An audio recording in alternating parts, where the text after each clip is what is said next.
Udah belum cuy? Udah bang, udah. Eh, udah. Halo, sedulur-sedulur plus 62 yang aneh cintai. Banggakan bang. Yang aneh banggakan. Apa kabar nih? Sehat-sehat aja kan? Mantannya? Foto-fotonya masih lengkap di dompet? Sudah saya duga. Oke, rangkum film kali ini berjudul Rampage 2018 yang disutradarai oleh Brad Peyton dan didistribusikan oleh Warner Bros. Picture. Oh ya, tidak pernah aneh lupa untuk mengingatkan, ini adalah konten spoiler. Alangkah baiknya tontonlah film aslinya biar lebih dapet gregetnya. Oke, sekali lagi, ini adalah konten spoiler. So, it's spoiler alert. Kepanjangan cuy openingnya. Kejadian berawal dari penelitian di stasiun luar angkasa yang bernama Athena 1. Di sana terjadi sebuah kekacauan yang menyebabkan stasiun luar angkasa itu mengalami masalah yang serius. Para peneliti dan kru di sana pun banyak yang tewas. Hanya terlihat satu orang saja yang masih hidup di sini. Wanita ini bernama Atkins. Dia melaporkan ke pusat misi bahwa ada yang tidak beres dengan penelitian mereka, dan dia sedang menuju kapsul untuk menyelamatkan diri. Sesampainya di sana, Atkins malah mendapati pintu kapsul itu terkunci. Pusat misi memerintahkan Atkins untuk kembali ke lab dan mengamankan sampelnya sebelum ia pergi. Tak lama, dari radio komunikasi tadi juga terdengar suara seorang wanita yang bernama Claire Whedon memerintahkan Atkins untuk membawa sampel penelitian tersebut jika ingin pintu kapsul terbuka. Ia berkata lagi, pulanglah dengan sampel penelitiannya atau tidak pulang sama sekali. Ya, apa boleh buat? Atkins tidak punya pilihan lain. Dia pun segera menuju ke lab. Setelah ia berhasil mengamankan sampel tadi, tiba-tiba muncul seekor tikus raksasa yang menghadang. Ternyata si tikus ini adalah korban penelitian mereka yang bermutasi menjadi besar dan terlihat seperti monster. Ya, monster tikus inilah yang membantai kru-kru di sana. Setelah aksi kejar-kejaran yang menegangkan, akhirnya Atkins bersama sampel itu berhasil masuk ke kapsul dan segera meluncur ke bumi. Sepertinya kaca kapsul itu terkena damage yang cukup serius dikarenakan monster tikus tadi. Ketika kapsul telah mencapai atmosfer bumi, kapsul itu pun terbakar. Dan kaca di hadapan Atkins tiba-tiba pecah yang membuat api masuk ke dalam dan membakarnya. Naas, kapsul itu pun hancur dan menewaskan Atkins. Di hari sebelumnya di bumi. Di sini kita diperlihatkan karakter utama dari film ini. Pria ini bernama Davis Okoye. Dia adalah pakar ahli primata. Davis ini menguasai cara berkomunikasi dengan para gorila dan gorila albino sahabatnya yang bernama George. Hubungan mereka sangatlah dekat. George ini adalah gorila yang spesial karena dia memiliki selera humor yang tinggi layaknya seperti manusia. Serpihan kapsul yang meledak tadi pun jatuh ke bumi secara acak dan sampel penelitian itu ternyata telah menginfeksi beberapa hewan di dekatnya. Salah satu serpihan tersebut juga jatuh ke area George tinggal dan membuat George juga terinfeksi dikarenakannya. Di pagi harinya, Davis dikabari pihak kebun binatang Suaka Alam Liar San Diego, tempat George tinggal. Seseorang bernama Nelson berkata bahwa George terlihat bersikap aneh dan terdapat beruang grizzly yang telah tewas. Davis yang heran dengan segera pergi mengeceknya. Sesampainya di sana, benar saja, terdapat beruang grizzly yang sudah tewas dan mendapati George yang terlihat ketakutan dan bersembunyi. Dengan kedekatan mereka berdua, akhirnya Davis berhasil menenangkan George. Tak lama dari itu, Davis yang penasaran dengan segera pergi ke lokasi jatuhnya serpihan tersebut. Di sana, Davis berhasil menemukan sebuah benda tergeletak. Karena ia tak tahu itu benda apa dan mungkin saja berbahaya, ia segera mengamankannya. Di sisi lain di Chicago, terlihat pria yang bernama Brad Whedon sedang marah-marah dikarenakan penelitian perusahaannya yang berada di stasiun luar angkasa Athena 1 itu hancur yang membuat sahamnya merosot dan mereka merugi 10 miliar dolar. Sedangkan wanita yang bernama Claire Whedon, kakak dari Brett yang ternyata adalah pemimpin perusahaan Energen itu, terlihat tenang-tenang saja. Karena proyek Rampage di stasiun Athena itu dinyatakan sukses. Claire mengetahui Atkins telah berhasil menyelamatkan sampel penelitian. Dia berkata kepada Brett, wadah sampel itu tahan panas saat memasuki bumi. Jadi, dia rasa sampel itu aman-aman saja. Tapi masalahnya di sini, serpihan itu terpencar dan salah satunya berada di wilayah Wyoming Selatan. Yang harus dia lakukan hanya mengambilnya kembali. Claire mempunyai solusi untuk hal itu. Ia telah mengerahkan pasukan khusus yang dipimpin Burke untuk mengambil sampel tersebut. Scene beralih ke lokasi markas pasukan Burke. Burke dan pasukannya bersiap berangkat ke Wyoming dengan mengendarai helikopter. Setibanya di Wyoming, mereka menemukan wadah sampel itu telah rusak dan terdapat sekawanan serigala yang tewas terbantai. Dari jejaknya, seperti telah diserang kawanan serigala lain. Claire menyadari pasti ada serigala yang telah terinfeksi patogen. Dia pun kembali memerintahkan Burke dan timnya untuk mencarinya. Sedangkan di lab penelitian tempat George berada, Davis dan Nelson terlihat kebingungan dengan hasil lab George.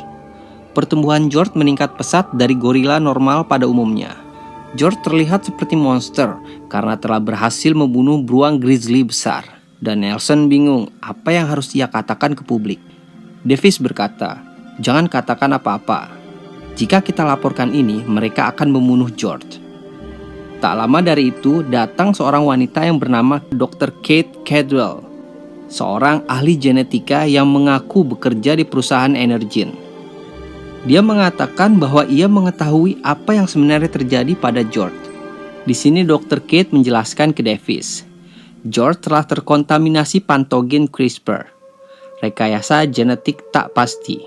Dia menunjukkan sebuah informasi kepada Davis bahwa George seperti mempunyai kemampuan pertumbuhan genetik tak pernah berhenti layaknya hiu yang dikombinasikan dengan paus biru. Kekuatan seperti kumbang badak dan kecepatan seperti cheetah. Dr. Kate menjelaskan lagi bahwa perusahaan Energen mengembangkan banyak kombinasi genetika berbeda. Jadi pertumbuhan George bisa sangat tak terprediksi. Ketika Dr. Kate masih menjelaskan, tiba-tiba George mengamuk. George merusak kandang dan berlari keluar, yang membuat pengunjung kebun binatang cagar alam San Diego berlari ketakutan. Beberapa mobil polisi datang hendak menembak George, tetapi Davis pun segera menghadang dan menghentikan para polisi tersebut. Davis meyakinkan bahwa ia sanggup membuat George tenang. Ketika Davis berusaha menenangkan George, malah datang helikopter dari pihak pemerintah menembaki peluru bius ke arah George yang seketika membuat George jatuh tak berdaya. Oke, kita beralih ke pasukan Burke yang sedang mencoba mencari hewan buas yang terkena patogen tadi. Tak lama dari pencarian, akhirnya mereka berhasil menemukan seekor hewan besar seperti serigala yang berlari, dan Burke berhasil menembaknya. Setelah itu, mereka memutuskan untuk turun dari helikopter dan menghampiri hewan tersebut.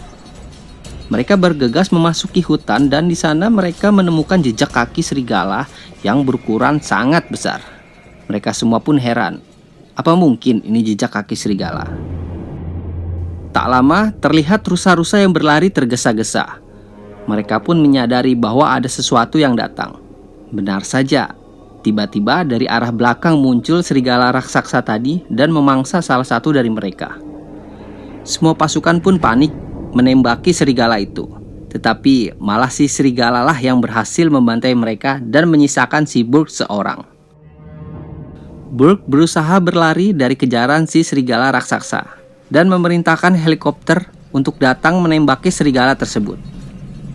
Karena tembakan dari helikopter tadi, serigala raksasa itu malah berubah arah dan melompat menyerang helikopter, yang membuat helikopter itu pun terjatuh.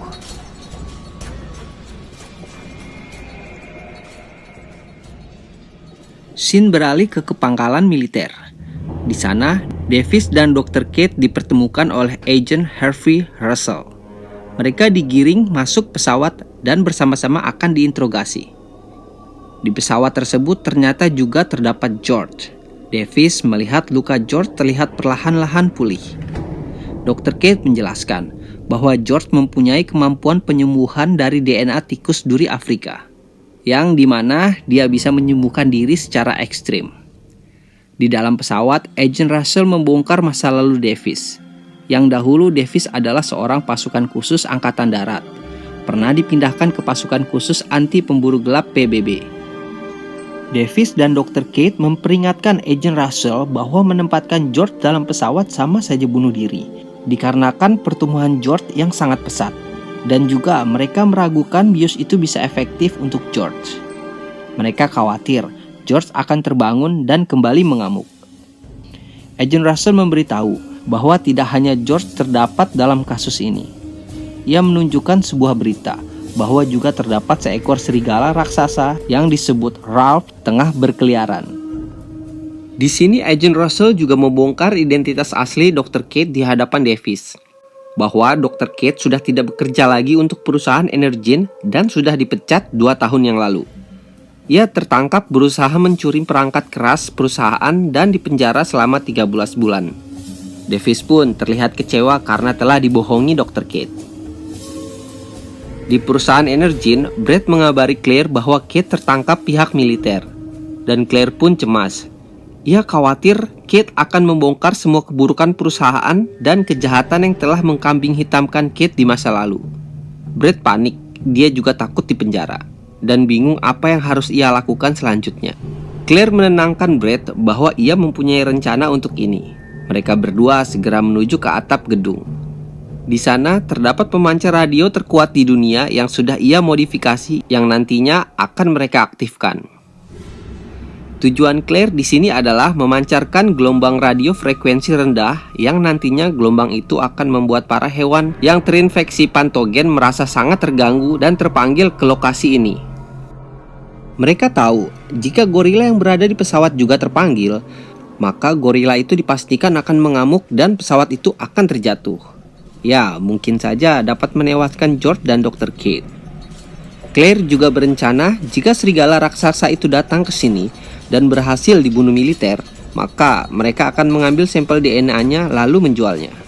Selain proyek Rampage, ternyata mereka juga punya penawarnya yang disebut R-19.